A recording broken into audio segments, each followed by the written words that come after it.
Sa gitna ng Cordillera, matatagpuan ng isang tagong yaman na tila abot langit. Welcome sa Mayoyaw, Ifugao, ang tahanan ng UNESCO World Heritage Site na Mayoyaw Rice Terraces. Dito, ang kasaysayan ay kasing tayog ng mga bundok at ang tradisyon ay kasing linis ng hangin. Halina't samahan akong mamasyal sa puso ng Cordillera. Iwan muna natin ang init ng Pangasinan at damhin ang lamig at ganda ng Mayoyaw. Mula sa natatago na ridge hanggang sa makasaysayang rice terraces. Samahan niyo akong tuklasin kung bakit tinaguriang hidden gem ang bayan na ito.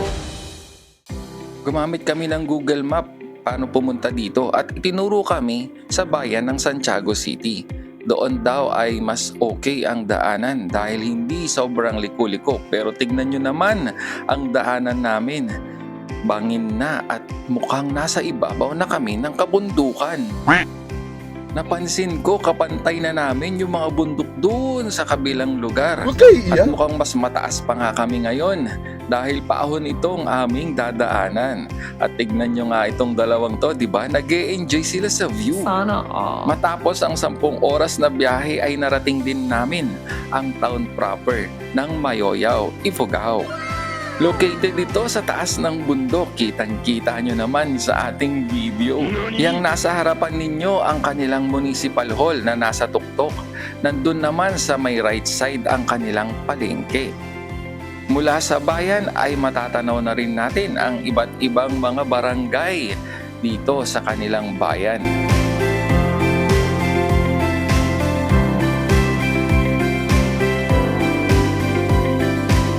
Hindi lang kabahayan ang inyong matatanaw, kundi ang kanilang mga rice terraces. Kita nyo ba yan? Nasa bayan pa lang tayo pero ang dami na nilang mga rice terraces. Alam nyo ba na ang Mayoyaw Rice Terraces ay isa sa mga opisyal na UNESCO World Heritage Site sa bansa? Kakaiba ito dahil ang mga pilapil dito ay gawa sa stone walled engineering o matitibay na bato. Kaya libu-libong taon na itong nakatindig laban sa panahon. Dito rin nagmula ang organic na tinawon rice na minsan lang anihin sa loob ng isang taon. Kaya ano pang hinihintay natin? Halina't mamasyal tayo at punta muna tayo dito sa kanilang view deck. Tignan nyo naman ang view, di ba?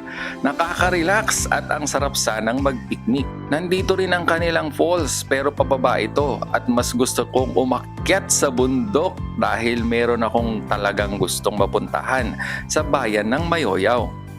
Rough road ang paakyat sa bundok na ito at kailangan prepared kayo lalong-lalo na ang inyong sapatos dahil madulas at kung minsan ay nalalaglag ang mga bato sa gilid-gilid at sa inyong hagdan na tinatapakan.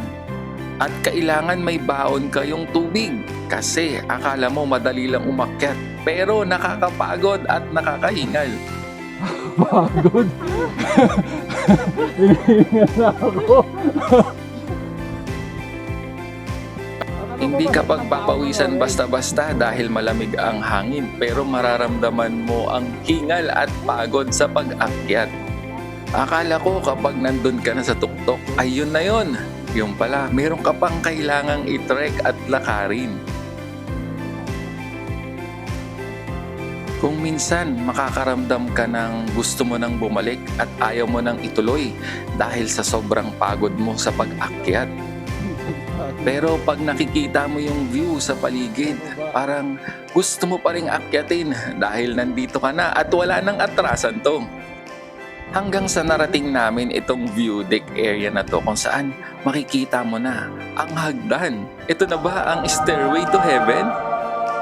Huwag nang magpatumpik-tumpik at akyatin na natin ang hagdanang ito. Kitang-kita nyo naman ang view habang umaakyat ka sa hagdanang ito.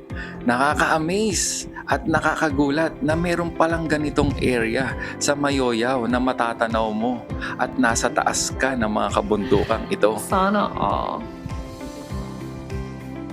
At heto na nga, nandito na tayo sa Orolong View Deck. Nasa tuktok na tayo ng kabundukang ito. At dito mo mararamdaman ngayon na sulit ang hirap at pagod sa pag-aakyat sa bundok na ito. dahil tanggal talaga ang iyong pagod dahil sa ganda ng lugar na ito. Ang hirap ipaliwanag, pero yung pakiramdam na nasa itaas ka ng mga kabundukan ay isang hindi makakalimutang experience. Maliban sa lugar na ito ay marami pang ibang pwedeng pasyalan dito sa Mayoyaw.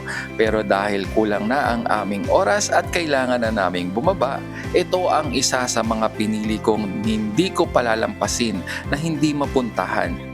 At bago kami bumaba, kailangan din nating pasyalan ang ilan sa mga rice terraces na meron sila dito sa Mayoyaw. At hindi natin palalampasin na ma-experience ang paglalakad dito sa pilapil ng kanilang rice terraces. Napaka-challenging kasi kapag dito sa kaliwa pwede kang mahulog. Ba't parang nakakalula? Parang nakakalula dito ha. Oo, tamang narinig nyo, nakakalula dahil mataas Uy, yan at malambot parang sa bangin gilid. yung babagsakan mo sa inyong left side. Sa right side ko naman hindi rin pwedeng mahulog kasi malulubog ang sapatos mo malambot sa ka kanilang gilid, wag kang taniman. tatapak. Ang hirap palang mangapit bahay dito dahil malalayo at dito ka dadaan sa kanilang pilapil. Sa Vista Green Homestay and Events Venue pala kami nagstay dito sa Tapos ayun Mayoyaw. na yung municipal hall. Nasa taas siya. Ang galing. So pupunta tayo ng museum. Gulo-gulo yung buhok ko yata. Let's go.